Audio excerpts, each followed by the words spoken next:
Alright, today we're breaking down the press. When pressing a weight, we got two main muscle groups that are going to be involved. We have the pecs, the chest, and we have the shoulder, or the deltoids. Alright? We have the pectoralis majors, this large muscle that spans the front of the chest, and the fibers are oriented sort of in this position. Some come across and some kind of come up at this angle. We have the anterior deltoid, which has fibers that run pretty much straight along the front of the shoulder this way. Alright? Understanding the fiber orientation allows us to understand how this muscle is going to move our limbs. Pretending that my elbow doesn't exist, the anterior deltoid, well, it only has fibers running in one direction, straight across, and so all it can really do is pull the arm across the body. Alright? The chest sort of fans out. So it has two functions. It has the function of flexing at the shoulder and of drawing the arm across the body. Alright? So it can do both things. For an effective press, we want to try to get the muscles we want to try to get these inner muscles working harder than these outer muscles. Alright? We want to get the chest active as opposed to the shoulders. The chest are much larger muscles, the pecs are way bigger than the anterior deltoids. It's going to make a stronger lift, and it's actually going to be much safer on the shoulder. Alright? Anterior deltoid dominant presses are going to potentially lead to injury in the shoulder, whereas pressing with your chest kind of takes some of the stress off of this very unstable joint.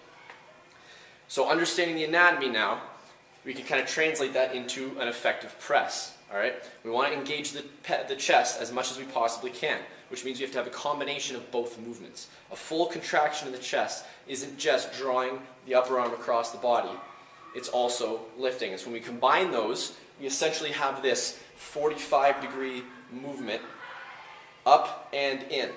Alright? And if I do that, this muscle right here becomes hard as a rock. If I bring my arm across, I can actually feel my anterior deltoid, my front shoulder, firing up a little bit more than my chest might. Alright?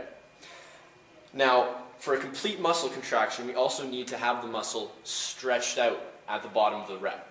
And so with the press, this is going to entail puffing our chest out, alright, which sort of also brings our shoulders down and back. Pressing with our arms up like this is going to place most of the stress on this anterior deltoid, on the front shoulder. And so if we drop our arms to the 45 and we puff our chest up by bringing our shoulders down and back, now this is a much more stable pressing position, and it will actually focus the press on the chest as opposed to the shoulder. Okay? So a great cue for this, don't worry necessarily so much about, what do I do with my shoulders, what do I do with my shoulder blades. I want you to pretend that your sternum is like a flat board, alright? And what we want to try to do is tip that board up to face the ceiling, so that basically we can rest a glass of water on it, alright? So if I have this flat board on the front of my chest, and I want to tip it up, I'm going to do this. Alright? I'm going to puff up my chest. Basically, I got this little lump here from my microphone, don't worry about that. I'm going to try to lift up my chest as much as I possibly can, and you should see that that angle actually picks up more to the ceiling as opposed to being just facing straight forward. Okay? This is going to be crucial. Just worry about that. Worry about tilting your sternum so that it sort of lifts up like this, and that will put you in this natural shoulders down and back position with our chest puffed out. And if we press out of this position, now we can get a full stretch at the bottom, as opposed to if we stay straight and we come back, now we're sort of limited in the range of motion. Alright? So what we want to do is get that puff, stay large, tight core so that we don't accidentally get any pressure in our lower back, and we'll be able to press through the chest and not use the shoulders. Alright, so here's what that looks like in action. I'm going to grab a couple dumbbells.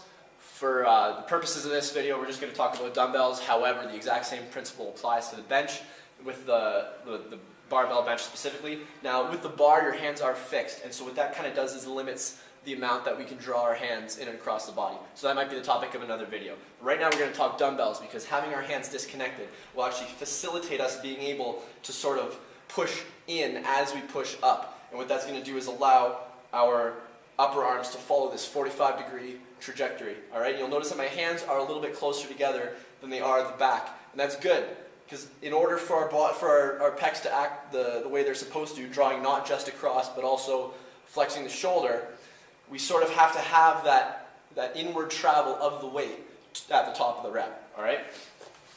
So as always, I'm going to make sure my feet are planted firmly on the floor.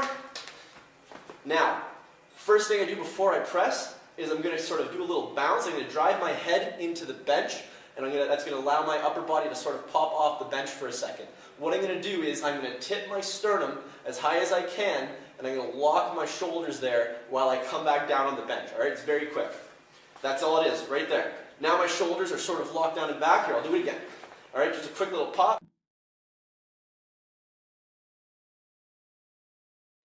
Are in a nice stable position. You'll notice that the weights are a little bit lower. They actually have less distance to go up to my chest. So if anything, you're making it easier on yourself, all right? I'm going to draw my elbows at about a 45-degree angle. I'm going to press up and in. And I'm going to draw my elbows together. So it's not just about moving the weight up. What I'm also doing is driving my elbows towards each other once I sort of come off the chest, all right? I'm not flaring out to the side. Oh my god, I almost can't even do that because my shoulders are much weaker than my chest, all right? With the push-up, with the TRX push-up, with the bench press, with the dumbbell press, we never want to have our shoulders flared out, all right? It's going to be a lot harder, especially if you're used to doing push-ups in this position. It's going to be a lot tougher for you to drop those elbows to a 45 and sort of puff the chest and press through. But over time, it will become a much stronger movement, and it'll be way healthier for your shoulders.